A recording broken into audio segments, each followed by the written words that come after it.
সম্মানিত শিক্ষকবৃন্দ, আমাদের প্রিয় না কাটছে না আমাকে শুনতে পাচ্ছি চালু আছে সাউন্ডটা কমানো তো এদিকে তো কিছু লাগানো নেই এটা সাউন্ডটা বাড়াতে বলো সাউন্ডটা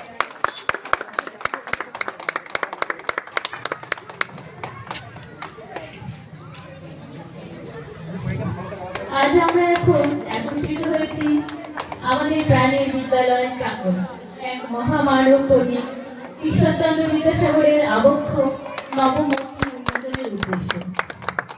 বিদ্যাসাগর মহাশয় ছিলেন এমন এক প্রতিভা যিনি আমাদের সমাজকে উন্নতির পথে নিয়ে যেতে অসামান্য অবদান রেখেছেন। তিনি শুধু একজন মহান শিক্ষাবিদ ছিলেন, একজন সমাজ সংস্কারকও ছিলেন, যার কাজ আমাদের সমাজে আজও আলো ছড়াচ্ছে।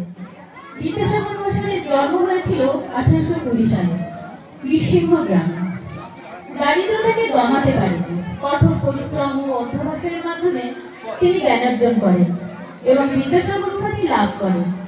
তার শিক্ষা শুধু পাঠ্যের মধ্যেই সীমাবদ্ধ ছিল না, ঠিক মানুষের নৈতিক মূল্যবোধ ও মানবিকতার উপর বিশেষ গুরুত্ব রেখেছিল। নারী শিক্ষার পোশাক এবং বিধবা বিবাহের প্রচলনে বিদ্যাসাগরের ভূমিকা ছিল অনস্বীকার্য। তিনি সেই সময় সমাজের বিরুদ্ধে দাঁড়িয়ে নারীদের শিক্ষার অধিকার প্রতিষ্ঠা করেছিলেন। তার শিক্ষা আমাদের শিখিয়েছে যে ন্যায়ের পথে অবিচল থেকে সমাজের অগ্রগতি সম্ভব। রবীন্দ্রনাথ ঠাকুর একবার বিদ্যাসাগর সম্পর্কে বলেছিলেন, বিদ্যাসাগর ছিলেন চরিত্রের সমুদ্র, মানবতার এক অসীম দৃষ্টান্ত। তার এই গুণাবলী আমাদের শেখায় যে প্রকৃত শিক্ষা কেবলমাত্র জ্ঞানার্জন নয়, মানবতার সেবার প্রতিও নিবেদন হওয়া উচিত।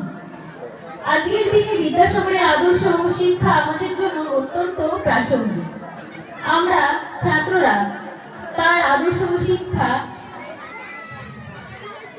এবং তার দেখানো পথ অনুসরণ করে আমাদের জীবনে কঠোর পরিশ্রম, সততা এবং মানবতার চর্চা করতে পারি। তার আদর্শ আমাদের জীবনের প্রতিটি ক্ষেত্রে অনুপ্রেরণা যোগায়।